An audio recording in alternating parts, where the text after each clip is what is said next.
राधे राधे दोस्तों, आज मैं आपके लिए लेकर आई हूँ हरतालिका की कहानी। मारवाड़ी में। तो चलिए शुरू करते हैं हरतालिका तीज की कहानी। कैलास शिखरे रम्ये गौरी पृच्छति शंकर। एकदा कैलास पर्वत पर महादेव पार्वती आनंद में बैठा हाँ। जरा पार्वती महादेव जी ने प्रश्न पूछो कि हे प्रभु, थे मारा पति क्यान हुआ, थे मान क्यान मिल्या, जी की सारी कथा मन सुनाओ।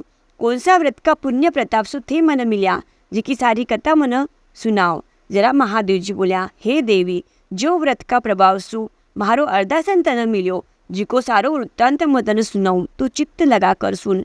भाद्रपद शुद्ध तृतीया तिथि हस्त नक्षत्र होनो चाहिए। बी दिन यो व्रत कर्यासु सगळा पापसु मनुष्य मुक्त हो जाव।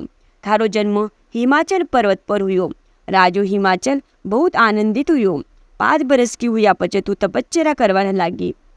धारी परम कष्टकारक तप देखकर राजा हिमाचल न चिंता हुई तथा वो घनो दुखी हुयो।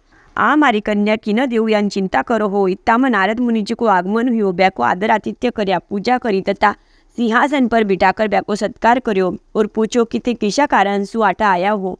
जरा नारद जी बोल्या, मन विष्णु भगवान तारा कन्या न मांगनी कारण भेजा हो और मारो विचार हो तू तारी कन्या विष्णु भगवान न देनु।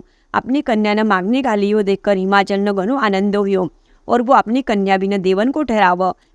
पचे हिमाचल भगवान पार्वती कन गया और बोल्या, मैं थारो विवाह निश्चित कर रायो हूँ। मारो विवाह विष्णु का साथे निश्चित हुयो। यो सुनकर पार्वती ने घनो दुख हुयो। वह अपना सखी कन गई और केवन लागी, मारा पिता मन विष्णु देव ह और मैं निश्चय करी हूँ कि मैं शंकर जी ने पति करूँ। सखी बोली, तू यान दुखी हो नको, तू और मैं थारा पिता ने मालूम नहीं पड़ता अरण्य में जावा। अटी ने हिमाचल ने अपनी कन्या दिख नहीं, इको घनो दुख हुआ और वो अपना बेटी ने शोधता शोधता अरण्य में जाव। अटीन पार्वती घनघोर अरण्य में आकर नदी का किनारा पर अन्न पानी छोड़कर वाळू को लिंग बनाकर पूजा कर। बी दिन भाद्रपद महीना की शुक्ल तृतीया और हस्त नक्षत्र रेव।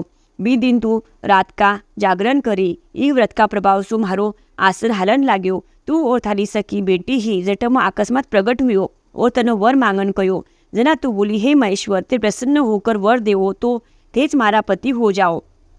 मैं तथास्तु बोलकर चलो गयो। पचे प्रातःकाल होताच तू मारो नदी में विसर्जन कर्यो और तू थारा सखी सह व्रत को पारनो कर्यो। इत्ता में हिमाचल राजो शोध करता करता बट आयो और तने केवन लाग्यो, तू अरण्य में क्यों आई।